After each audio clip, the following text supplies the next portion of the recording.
ഈയിടെയായി വാർത്തകളിൽ കേൾക്കാറുള്ള ഒന്നാണ് അമീബിക് മസ്തിഷ്ക ജ്വരം റിപ്പോർട്ടഡായി എന്നുള്ളത്. എന്താണ് ഈ അമീബിക് മസ്തിഷ്ക ജ്വരം അഥവാ പ്രൈമറി അമീബിക് മെനിങ്കോഎൻസെഫലൈറ്റിസ്? കേരളത്തിൽ നിന്നും റിപ്പോർട്ടഡായിട്ടുള്ള അസുഖങ്ങൾ നെഗ്ലേറിയ ഫൗലേറിയ എന്ന് പറയുന്ന ഒരു അമീബ കാരണം ഉണ്ടാകുന്ന ഒരു തലച്ചോറിൻ്റെ അണുബാധയാണ്. ഈ അസുഖം ഒരാളിൽ നിന്ന് മറ്റൊരാളിലേക്ക് നേരിട്ട് പടരാൻ സാധ്യത ഇല്ല.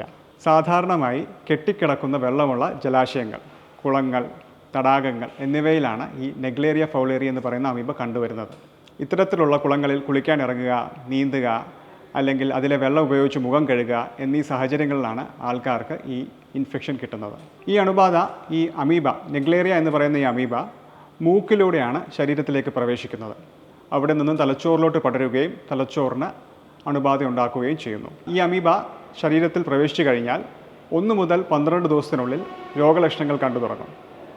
തലവേദന, ഛർദി, അബോധാവസ്ഥ, അപസ്മാരം, പനി തുടങ്ങിയവയാണ് സാധാരണമായി കണ്ടുവരുന്ന രോഗലക്ഷണങ്ങൾ. ഈ അസുഖത്തിൻ്റെ ചികിത്സയ്ക്കായി ആൻറ്റിബയോട്ടിക്കുകൾ, ആൻറ്റി ഫംഗൽ മരുന്നുകൾ, തലച്ചോറിൻ്റെ സമ്മർദ്ദം കുറയ്ക്കാനുള്ള മരുന്നുകൾ, അപസ്മാരത്തിനുള്ള മരുന്നുകൾ എന്നിവയാണ് സാധാരണമായി കൊടുക്കുന്നത്.